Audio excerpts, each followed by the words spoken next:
ನಾವು ಬಿಜಾಪುರ ಜಿಲ್ಲೆದಿಂದ ನಮ್ಮ ಖರ್ಗೆ ಸಾಹೇಬ್ರಿಗೆ, ರಾಹುಲ್ ಗಾಂಧಿ ಅವ್ರಿಗೆ, ಸೋನಿಯಾ ಗಾಂಧಿ ಅವ್ರಿಗೆ, ಪ್ರಿಯಾಂಕಾ ಗಾಂಧಿ ಅವ್ರಿಗೆ ಮತ್ತು ನಮ್ಮ ಸಿದ್ದರಾಮಯ್ಯ ಸಾಹೇಬ್ರಿಗೆ, DK ಶಿವಕುಮಾರ್ ಸಾಹೇಬ್ರಿಗೆ, MB ಪಾಟೀಲ್ ಸಾಹೇಬ್ರಿಗೆ, ಶಿವಾನಂದ ಪಾಟೀಲ್ ಸಾಹೇಬ್ರಿಗೆ ವಿನಂತಿ ಮಾಡ್ತೀವಿ. ನಮ್ಮ ಬಿಜಾಪುರ ಜಿಲ್ಲೆಯಿಂದ ಯಾರಿಗಾರೆ ಒಂದು MLC ಕೊಡ್ರಂತ ನಾವು ವಿನಂತಿ ಮಾಡ್ತೀವಿ. ಮುಸ್ಲಿಂ ಅವ್ರಿಗೆ, ಮೈನಾರಿಟಿ ಅವ್ರಿಗೆ ಬಿಜಾಪುರ ಜಿಲ್ಲೆದಿಂದ ಯಾರಿಗಾರೆ ಒಬ್ಬರಿಗೆ ಕೊಟ್ರೆ ನಮ್ಮ ಜಿಲ್ಲೆಗೆ ಒಳ್ಳೆಯದಾಗ್ತೈತಿ. ಮತ್ತು ನಮ್ಮ ಜಿಲ್ಲೆ ಶಾಸಕರು ಎಲ್ಲರೂ ಕೂಡಿ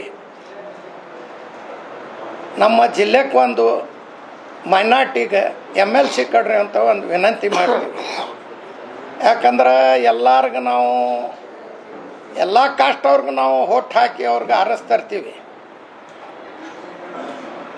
ಎಲ್ಲ ನಮ್ಮ ಕರ್ನಾಟಕದೊಳಗೆ ನಮ್ಮ ಬರೇ ಉತ್ತರ ಕರ್ನಾಟಕಕ್ಕೆ ನಮಗೊಂದು ಬಿಜಾಪುರ ಜಿಲ್ಲೆ ಒಂದು ಬಿಡ್ತಾರೆ. ಎಲ್ಲರ ಕಡೆ ಬೆಂಗಳೂರು, ಚಿತ್ರದುರ್ಗ, ಮೈಸೂರು, ಹೊಸಪೇಟೆ ಆ ಕಡೆ ಕೊಡ್ತಾರೆ. ನಮ್ಮ ಬಿಜಾಪುರಕ್ಕೆ ಒಂದು ಕೊಡಲಿ ಅಂತ ನಾವು ಕಳ್ಕಲ್ಲಿಂದ ವಿನಂತಿ ಮಾಡ್ತೀವಿ.